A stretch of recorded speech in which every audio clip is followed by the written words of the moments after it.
नेपाली कांग्रेसमा नयाँ नेतृत्व चयनका लागि मतदान अन्तिम चरणमा। पछिल्लो विवरण अनुसार 3500 प्रतिनिधिद्वारा मतदान। मतपत्रको प्रयोगले निर्वाचन प्रक्रिया झन्झटिलो भएको कांग्रेसको महाधिवेशन। प्रतिनिधिको गुनासो। प्रतिस्पर्धामा रहेका प्यानललाई समावेशी बनाउन नसक्दा महिला सहभागिता नारामै सीमित।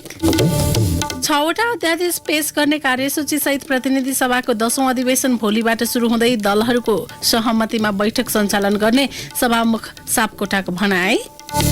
दक्षिण र उत्तर कोरिया बीचको युद्ध अन्त्यका लागि सैद्धान्तिक सहमति र शहीद स्मारक ए डिभिजन लिग अन्तर्गत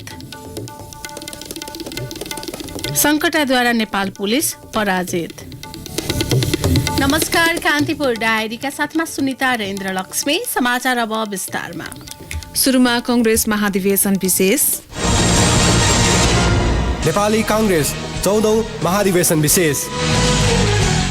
नेपाली कांग्रेसको 14औं महाधिवेशनका लागि आज भएको मतदान अन्तिम चरणमा पुगेको छ। बेलुका 7:45 बजेसम्म 3508 मत खसेको छ। कांग्रेसको 14औं महाधिवेशन अन्तर्गत 132 पदका लागि 487 उम्मेद्वार चुनावी प्रतिस्पर्धामा रहेका छन्। कांग्रेसले मतदानका लागि राष्ट्रिय सभागृहमा 1 र ब्रिकुटी मण्डपमा 2 स्थानमा मतदानको व्यवस्था गरेको छ। कांग्रेस केन्द्रीय निर्वाचन समितिका अनुसार राष्ट्रिय सभागृहमा 1100 र ब्रिकुटी मण्डपमा 2 स्थान प्रदर्शनी हल र प्राङ्गणमा 2408 मत खसेको छ। निर्वाचन समितिले ब्रिकुटी मण्डपका 2 स्थानमा 2100 र 1300 तथा राष्ट्रिय सभागृहमा 1300 मतदाताका लागि मतदान गर्ने प्रबन्ध मिलाएको छ। कांग्रेसका नेता कुलबहादुर गुरुङले पहिलो मत खसाल्नु भएको थियो। कांग्रेस विधान अनुसार 167 सदस्यीय कार्यसमिति मध्ये 134 पदमा निर्वाचित हुने र बाँकी 33 सदस्यीय केन्द्रीय सभापतिबाट मनोनित हुने व्यवस्था रहेको छ। 14औं महाधिवेशन प्रतिनिधिको संख्या जम्मा 4743 रहेको छ। यसै सन्दर्भमा थप जानकारी दिन हाम्रा सहकर्मी प्रिन्स गौतम यति बेला मतदान स्थलबाट प्रत्यक्ष टेलिफोन सम्पर्कमा जोडिनु भएको छ। प्रिन्स जी, हजुर अहिले अब 9 बजेसम्म मतदानको समय तोकिएको थियो, के भयो त्यहाँनिर? पछिल्लो अपडेट के छ? निर्वाचन समितिले चाहिँ कांग्रेस 14औं महाधिवेशनमा मतदानको लागि 9 बजेसम्मको समय तालिका थपेको थियो र त्यसमा अहिले भर्खरै चाहिँ 10:30 बजेसम्म लम्बाइएको छ। फेरि 1.5 घण्टा चाहिँ थपिएको छ र त्यो अहिले चाहिँ हामीले अगाडि समाचारमा भने अनुसार चाहिँ मतदानको अन्तिम चरणमा हामी नेपाली कांग्रेसको अन्तिम चरणमा प्रवेश गरिसकेको छ र अब 4200 मत खसिसकेको छ। अब 300-400 मत मात्र बाँकी रहेको हुनाले र कुनै छुटफुट छ कि भनेर पनि 1.5 घण्टा चाहिँ समय थपिएको हो भनेर निर्वाचन समितिले जनाएको छ। अहिले लामबद्ध त्यस्तो दिउँसोमा हामीले जसरी यस अघिका बुलेटिनमा हामीले प्रसारण गरेका थियौँ मतदाताहरू लामबद्ध छन् भन्ने अहिले छैन। मतदाताहरू अहिले चाहिँ कस्तो मात्रै यहाँभित्र छन् भने जुन उम्मेद्वार थिए र दिउँसभरि भोट माग्न त्यस्तो थिए उनीहरू चाहिँ अहिले आइरहेका छन् र उनीहरूले चाहिँ मत हाल्नलाई जुन उम्मेद्वार थिए उनीहरू अहिले भर्खरै मत जाहेर गर्नलाई चाहिँ उनीहरू लामबद्ध भएका छन्। उनीहरूले मतपत्र बुझिसकेका छन्। अब यो क्रम चाहिँ हामीले अगाडि अनुसार पनि भनिरहेछौँ, हाम्रो श्रोताहरूलाई हामीले दिनभर अपडेट गराइरहेछौँ। 1 घण्टादेखि 1.5 घण्टासम्म लाग्छ। त्यो कारणले गर्दाखेरि 1.5 घण्टासम्म चाहिँ थपिएको हो भनेर निर्वाचन समितिले हामीलाई जानकारी दिएको छ। अब प्रिन्सजी, लगभग भनौँ न 10:30 बजेसम्मको अवधि थपिएको छ। 4200 समथिङ खसिसकेको भनेपछि केही 100 मात्र बाँकी छ। अब आजै मतगणना सुरु हुन्छ अथवा समितिले के भनेको छ? कुन बेला मतगणना चाहिँ सुरु गर्ने तयारी छ? अब यो निर्वाचन समिति अहिले छलफलमा छ। सभापतिको मात्रै मतगणना गर्ने र त्यसपछि बाँकी चाहिँ अरू उम्मेदवार अरू पदको लागि चाहिँ पछि गर्ने भन्ने किसिमले अहिले छलफल गरिरहेछ र सम्भवतः मतदान सकिएपछि केही समयमा मुचुल्का उठाएर र प्रक्रिया पूरा गरेर चाहिँ सभापतिको मतगणना गर्ने तयारीमा निर्वाचन समिति जुटेको छ। किनभने कांग्रेसको विधानतः 50% भन्दा बढी मत ल्याउनुपर्छ सभापतिमा निर्वाचित हुनलाई। त्योभन्दा कम भयो भने सेकेन्ड फेजमा फेरि चुनाव गर्नुपर्ने हुन्छ। अहिले किनभने 5 जना प्रतिस्पर्धी छन् सभापतिमा, 5 जनामा चाहिँ 50% जना कम आउँछ कि भन्ने आंकलन पनि गरिएको छ। किनभने प्रभावशाली नेताहरूले उम्मेदवारी दिएका छन्। त्यो कारणले गर्दाखेरि सम्भवतः जतिसक्यो छिटो, किनभने मतदाताहरू जुन महाधिवेशन प्रतिनिधि थिए उनीहरू त अब उनीहरूको काम सक्यो, ब्यालेटमा मत खसाइसक्यो, उनीहरूको काम सक्यो। त्यो कारणले उनीहरू घर फर्किन्छन्। त्यो कारणले गर्दा यता खर्च पनि उनीहरू बढी हुन्छ। त्यो कारणले आजै राति नै मतगणना गर्ने र त्यसको परिणाम के आउँछ त्यो अनुसार चाहिँ बाँकी चाहिँ हुने भन्ने छ र राष्ट्रिय सभागृहमा चाहिँ मतगणनाको तयारी भइरहेछ। राष्ट्रिय सभागृहमा चाहिँ सभापतिको मात्रै मतगणना हुन्छ। यदि 50% भन्दा बढी मत कसैले कटाउन सकेनन् भने 5 जना उम्मेदवारले फेरि भोलि निर्वाचन हुनेछ। यदि कटाइहाल्यो भने सकिहाल्यो, बाँकी चाहिँ पार्टी सानेपामा पार्टी केन्द्रीय कार्यालयमा चाहिँ मतगणना हुन्छ। इन्द्रलक्ष्मी हजुर, अब जस्तै सभापतिको मतगणना त त्यो विषय भइहाल्यो होइन, अन्य मतगणनाको बारेमा पनि अन्य जुन क्लस्टरको मतगणना थियो त्यसको बारेमा पनि समितिले केही भनेको छ? त्यो त अब मतगणना सकिसकेपछि पहिला सभापतिको फाइनल भइसकेपछि अरू ब्यालेट उपसभापति, महामन्त्री, सहमहामन्त्री लगायत अन्य केन्द्रीय सदस्यहरूको र विभिन्न क्लस्टरको त्यो पछि मतगणना हुन्छ। त्योभन्दा पहिला सभापतिको फाइनल भइसक्यो, सभापतिको रिजल्ट घोषणा भइसकेपछि मात्रै अन्य सुरु हुन्छ। हवस् त, जानकारीका लागि धन्यवाद। यतिखेर हामीसँग हाम्रा सहकर्मी प्रिन्स गौतम हुनुहुन्थ्यो। कांग्रेसको मतदान स्थलबाट अन्तिम चरणमा छ, 4200 भन्दा बढी मत चाहिँ खसिसकेको छ। अब केही 100 मात्र चाहिँ मत खस्न बाँकी छ। प्रतिनिधि संख्या 4743 रहेको छ, त्यही अनुसार चाहिँ हुन्छ र सभापतिको आजै सभागृहमा मतगणना गर्ने तयारी पनि रहेको लगायतका जानकारी दिनुहुँदै यसैबीच नेपाली कांग्रेसका महाधिवेशन प्रतिनिधिहरूले मतपत्रको प्रयोगले निर्वाचन प्रक्रिया झन्झटिलो र विलम्बयुक्त भएको गुनासो गरेका छन्। केन्द्रीय समितिको आकार नै ठूलो हुँदा मतपत्रका ढाँचा पनि धेरै भएकाले अल्मलिएको मतदाताहरूको अनुभव छ। अघिल्लो महाधिवेशनकै अनुभव केलाउने हो भने पनि कांग्रेसमा मतदान भन्दा गणना टाउको दुखाइको विषय भएको थियो। यसपटक पनि त्यसैको पुनरावृत्ति हुने हो कि भन्ने संशय महाधिवेशन प्रतिनिधिहरूमा छ। एक रिपोर्ट।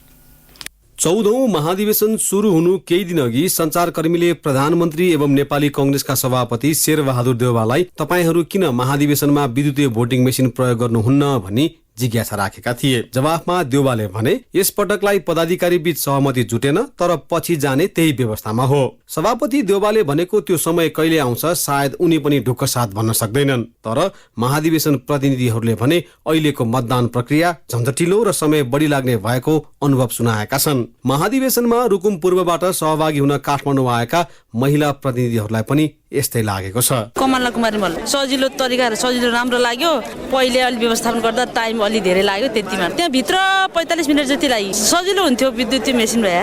म भावना केसी खड्का, छुट्टा छुट्टै ल्याउने रोडमा खनाइदिने मेरो चाहिँ एकदम राम्रो। समय धेरै लाग्यो, त्यो विद्युतीय भइदिए राम्रो हुन्थ्यो। तर त्यो समय घुम्ने अलिअलि रिङ्गटा लागे जस्तो नि भइसक्यो, घुम्दा घुम्दा घुम्दा त्यो भइदिए राम्रो हुन्थ्यो। आफूले सोचे जस्तो के पो छ र। माया पुराबीका ठिकै लाग्यो, राम्रो रहेछ। अब आफ्नै आफ्नै कोटा अब त्यो चिन्दै हाल्दै गर्ने, अब सजिलै लाग्यो। 1 घण्टा बढी नै लाग्यो, 1 घण्टा जति लाग्यो मलाई त। छुट्टै लाएर एकदम समय लाएर मिनेट लाएर हेर्छु, नाइ छिटो अब गर्न सकिन के गर्नु। कांग्रेसले अघिल्लो महाधिवेशनमै पनि भोटिङ मेसिनको प्रयोग गर्ने चर्चा चलेको थियो। अन्तिम समयमा आएर त्यो रोकियो। त्यसो त कांग्रेसले आन्तरिक निर्वाचनमा भोटिङ मेसिनको प्रयोग नै नगरेको भने होइन। संसदीय दलको नेता चयनका लागि यसअघि 2072 चैतमा भएको चुनावमा भोटिङ मेसिनको प्रयोग भएको थियो। कांग्रेसको विद्यार्थी संगठन नेविसंघको 11औं महाधिवेशनमा पनि भोटिङ मेसिन प्रयोग भएको थियो, तर पछि मतपरिणाम सार्वजनिक भएसँगै त्यसमा विवाद झिकियो। काठमाडौँ क्षेत्र नम्बर 1 का प्रतिनिधि दिपेन्द्र श्रेष्ठ पनि प्रविधिलाई विश्वास गर्ने परिपाटी पार्टीमा भित्राउन पर्नेमा जोड दिन्छन्। हैन, अब यो अहिले आधुनिकीकरणमा गइसकेपछि विश्व अहिले चाहिँ यो त सामान्य कुरो हो। न्यूनतम पनि विद्युतीय उसमा चाहिँ हाल्ने परिपाटी चाहिँ भएको भए अत्यन्त राम्रो हुन्थ्यो। यो सानो कुरामा पनि पार्टीले चाहिँ चुकेको छ, यो चाहिँ गलत कुरो। मतपत्रको प्रयोग गर्दा अघिल्लो महाधिवेशनमा पनि मतगणनाको अन्तिम परिणाम सार्वजनिक हुन 2 साता लागेको कांग्रेसमा यसपटक त्योभन्दा पनि बढी समय लाग्ने अनुमान गरिएको छ। 13औं महाधिवेशन भन्दा पदाधिकारी र केन्द्रीय सदस्यको संख्या नै बढी रहेको र विभिन्न क्लस्टरहरू पनि थपिएकाले मतदान भन्दा मतगणना बढी टाउको दुखाइ हुने नुवाकोटका ध्रुव अधिकारीको बुझाइ छ। पहिलाको भन्दा संख्या पनि बढेको छ, त्यो कारणले पनि केन्द्रीय सदस्यहरूको संख्या पनि बढी छ र त्यसको साथसाथमा यसको क्लस्टर पनि बढी क्लस्टरहरू छ।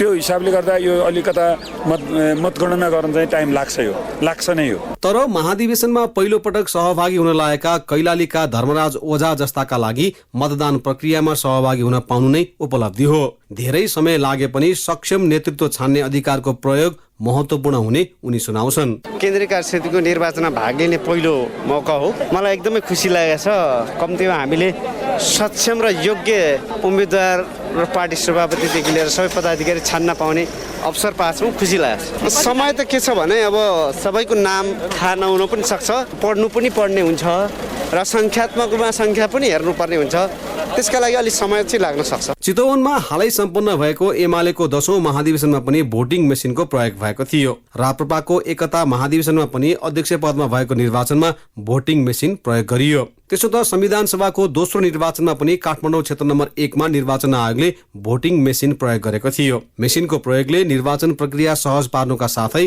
परिणाम घोषणामा पनि समयको बचत गरिदिन्छ। तर मुलुककै पुरानो पार्टी नेपाली कांग्रेसलाई नयाँ प्रविधि र युग सापेक्ष चलाउन पनि अब आगामी महाधिवेशन कुर्नुको भने विकल्प छैन।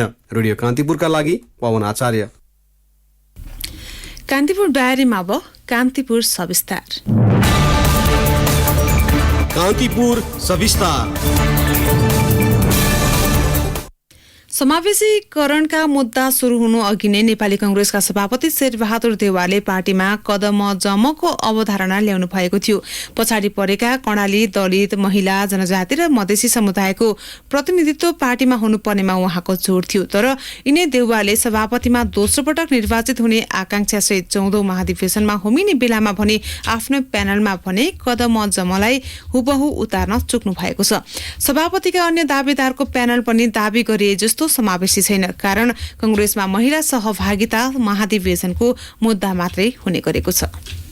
नेपाली कांग्रेसमा पुस्तान्तरणको मुद्दासँगै उठ्ने अर्को अहम सवाल भनेको कांग्रेस जनले महिलालाई पार्टी सभापतिमा कहिले निर्वाचित गर्छन् भन्ने हो। काठमाडौँमा भेला भएका महाधिवेशन प्रतिनिधिहरूलाई पनि यसको उत्तर थाहा छैन। आगामी महाधिवेशनमा पदाधिकारीमा महिलाको संख्या बढ्ने आकलन भन्दा पर उनीहरूले सोचेका छैनन्। हुन पनि 13 पदाधिकारीमा 1 जना मात्रै महिला निर्वाचित गर्दैछ नेपाली कांग्रेसको महाधिवेशनले। महिलाहरूलाई कोटामा मात्र सीमित गरिदा पदाधिकारीमा आउनै नसकेको बताउँछिन् संविधान सभाकी पूर्व सदस्य समेत रहेकी दाङकी महाधिवेशन प्रतिनिधि अनिता देवकोटा। अहिले क्लस्टरको आधारमा 1 जना महिला सहमहामन्त्री बनेको छ।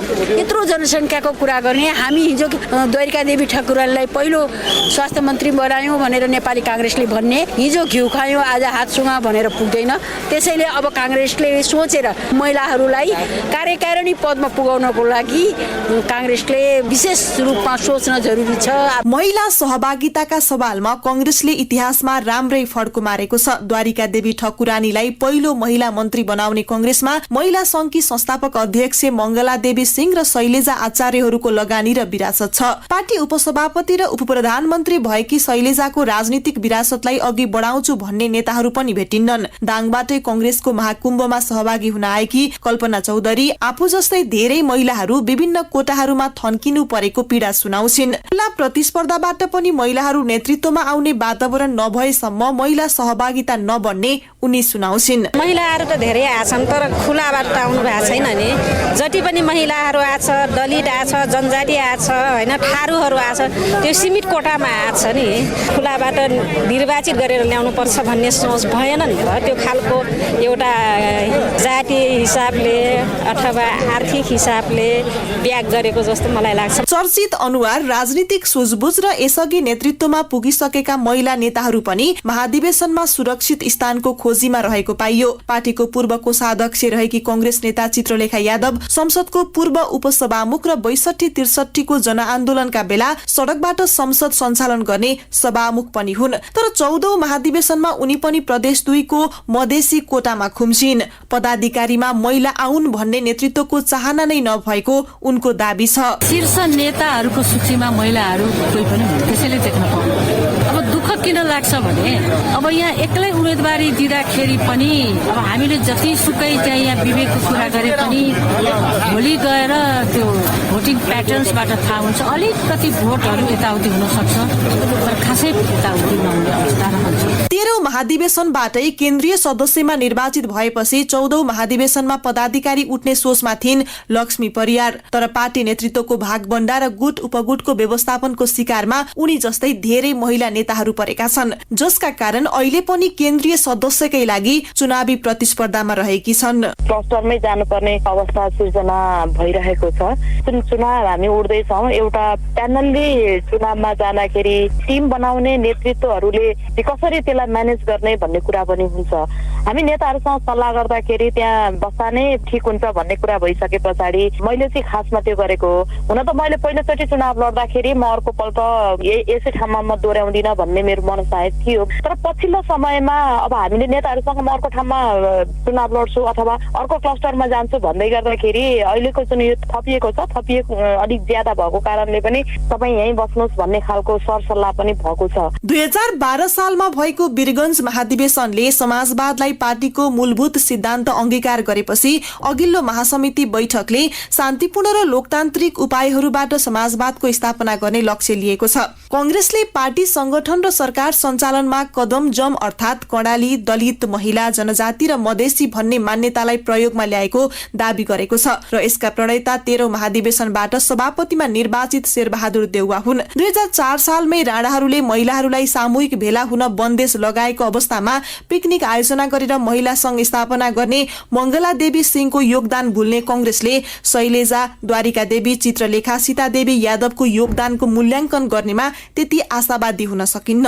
इतिहास कसैले मेटाएर नमेटिए जस्तै कांग्रेसलाई आजको अवस्थामा ल्याइ पुर्याउन हरेक आन्दोलन र संघर्षको मोर्चामा अग्रणी भूमिका निर्वाह गर्ने महिला नेताहरूको अवमूल्यनको मूल्य पनि कांग्रेसले चर्कै रूपमा चुकाउनु पर्ने दिन नआउला भन्न सकिन्न। रेडियो कान्तिपुरका लागि केशु लामिछाने। कान्तिपुर सविस्तार। कान्तिपुर डायरीमा अब ब्रेकको पालो। ब्रेकपछि अब बाँकी प्रसंग। पहिलो दिन 6वटा अध्यादेश पेश गर्ने कार्यसूची सहित प्रतिनिधि सभाको 10औं अधिवेशन भोलिबाट शुरू हुने भएको छ। संसद सचिवालयले जारी गरेको सम्भावित कार्यक्रम अनुसार 5वटा विधेयक पेश गर्ने कार्यसूची तय भएको छ।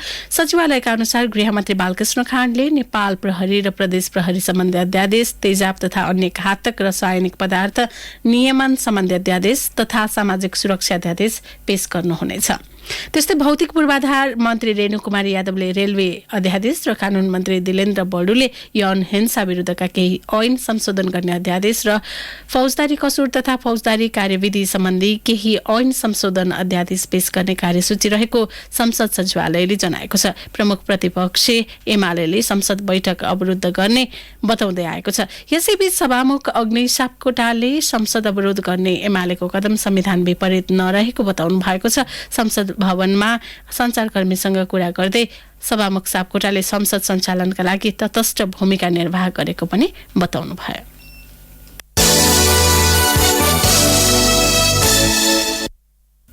पछिल्लो 24 घण्टामा मुलुकभर 341 जनामा कोरोना संक्रमण पुष्टि भएको छ। स्वास्थ्य तथा जनसंख्या मन्त्रालयका अनुसार 10,416 जनामा गरिएको पीसीआर परीक्षणबाट 313 र 2,820 जनामा गरिएको एन्टिजेन परीक्षणबाट 28 जनामा कोरोना संक्रमण पुष्टि भएको हो। सोही अवधिमा 376 जना संक्रमण मुक्त भएका छन्।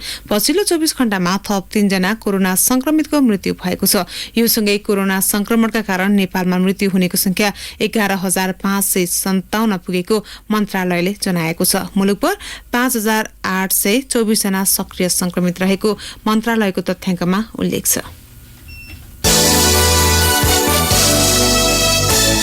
शिक्षक सेवा आयोगले पहिलो चरणमा यही महिनाभित्र माध्यमिक तहको विज्ञापन गर्ने भएको छ। माध्यमिक पद पूर्तिका लागि मङ्सिरभित्रै खुलातर्फको विज्ञापन गर्ने तयारी गरेको आयोगले त्यसपछि निम्न माध्यमिक र प्राथमिक तहको विज्ञापन गर्ने जनाएको छ। आयोगका अध्यक्ष मधुप्रसाद रेग्मीले रेडियो कान्तिपुरसँग कुरा गर्दै 2 दिनभित्र विज्ञापन खोलाइसक्ने बताउनुभयो। माविका लागि करिब 5,000 बढी विज्ञापन खोलाउने आयोगले जनाएको छ। नेकपा माओवादी केन्द्र गण्डकी प्रदेशको अध्यक्षमा गायत्री गुरुङ निर्वाचित हुनु भएको छ। पोखरामा आयोजित अधिवेशनले गुरुङलाई अध्यक्षमा सर्वसम्मत रूपमा चयन गरेको हो। गण्डकी प्रदेशमा 28 सदस्यपछि थप्ने गरी 229 सदस्यीय कमिटी समेत चयन गरिएको माओवादी केन्द्रका नेता हितराज पाण्डेले जानकारी दिनुभयो। अध्यक्ष पदका लागि आकांक्षी धेरै देखिएपछि प्रदेश सदस्य निर्वाचित गर्दै पहिलो बैठकमा गुरुङलाई अध्यक्ष प्रस्ताव गरी निर्वाचित गरिएको उहाँले जानकारी दिनुभयो। सरकारी सरकारले गैर-आवासीय नेपालीले नेपालका ब्याङ्कमा विदेशी मुद्राको बचत खाता खोल्न सक्ने व्यवस्था गरेको छ। परराष्ट्र मन्त्रालय अन्तर्गतको नीति योजना विकास कूटनीति तथा विदेशमा रहेका नेपाली सम्बन्धी महाशाखाले आज विज्ञप्ति जारी गर्दै सो जानकारी दिएको हो। नेपाल राष्ट्र ब्याङ्कले मौद्रिक नीतिको प्रथम समीक्षा मार्फत गैर-आवासीय नेपालीले नेपालको ब्याङ्कमा विदेशी मुद्राको बचत खाता खोल्न सक्ने व्यवस्था गरेको छ। यस्तो खातामा न्यूनतम 5,000 अमेरिकी डलर खातामा राख्नुपर्ने बताइएको छ। गैर-आवासीय नेपाली को नाममा संयुक्त रूपमा समेत यस्तो खाता खोल्न सकिने व्यवस्था छ। खाता खोल्दा तथा सञ्चालन गर्दा नेपाल सरकारको आधिकारिक निकायबाट जारी भएको गैर आवासीय नेपालीको अत्यावधिक परिचय पत्रको प्रतिलिपि चाहिने परराष्ट्रले जनाएको छ।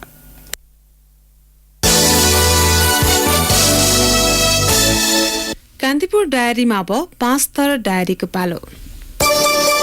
5 थर डायरीमा लक्ष्मी गौतमको नमस्कार। झापाको दमकदेखि सुरु भएर इलामको चिसापानी पञ्चमी हुँदै 5 थरको रवि बजार जोड्ने 47 किलोमिटर सडक कालोपत्रे गर्न थालिएको छ। महाभारत पर्वतको दायाँ बायाँ पर्ने इलाम र 5 थरका बासिन्दाको तराई आवागमन सहज बनाउन 2047 सालमा निर्माण सुरु गरिएको दमक चिसापानी रवि नामक सो सडक 3 खण्डमा विभाजन गरेर कालोपत्रेको काम सुरु गरिएको हो। पहिलो चरणमा 6.29 किलोमिटर कालोपत्रे गर्ने काम सुरु भएको सडक डिभिजन कार्यालय दमकले जनाएको छ।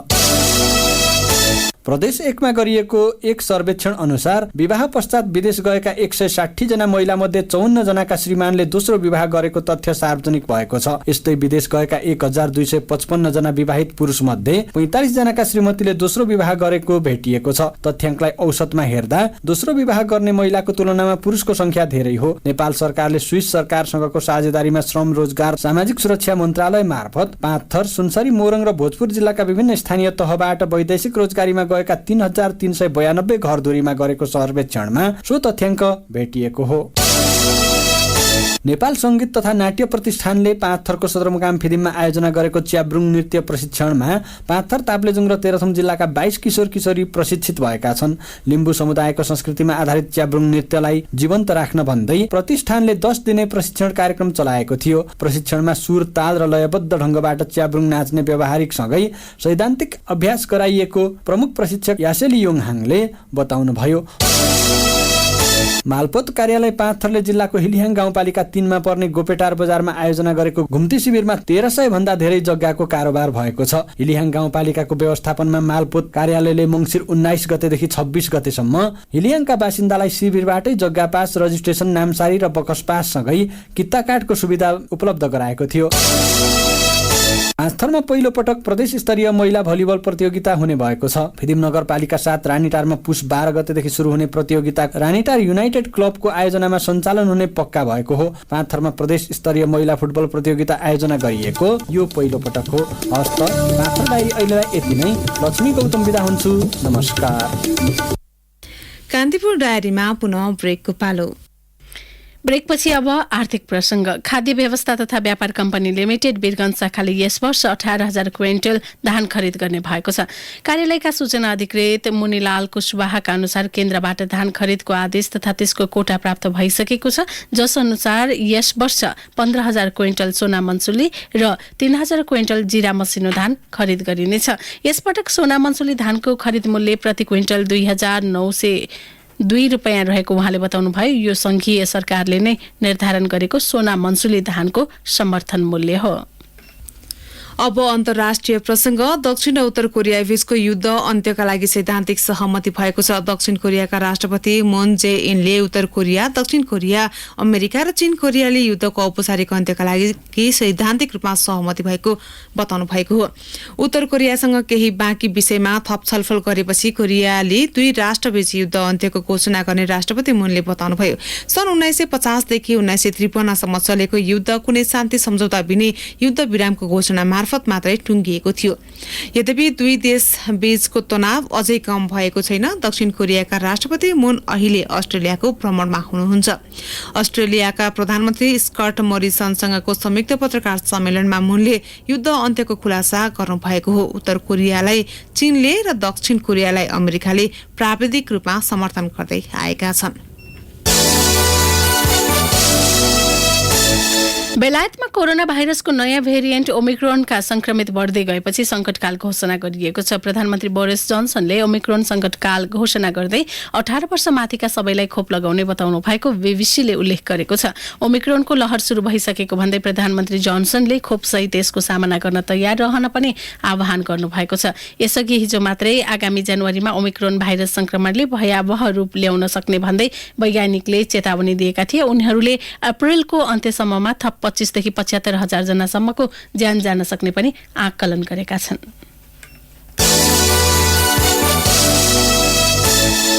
अब खेल प्रसंग। शहीद स्मारक ए डिभिजन लीगको आजको पहिलो खेलमा संकटा क्लबले नेपाल पुलिस क्लबलाई पराजित गरेको छ। संकटाले विभागीय टोली विरुद्ध 1-0 को जित हात पारेको हो। संकटाको जितमा नीरज बस्नेतले पहिलो हाफमा गोल गरेका थिए। यसैबीच आज भएको दोस्रो खेलमा जावलाखेल युथ क्लब र ब्रिगेड वाइज क्लब बीच गोल रहित बराबरी भएको छ।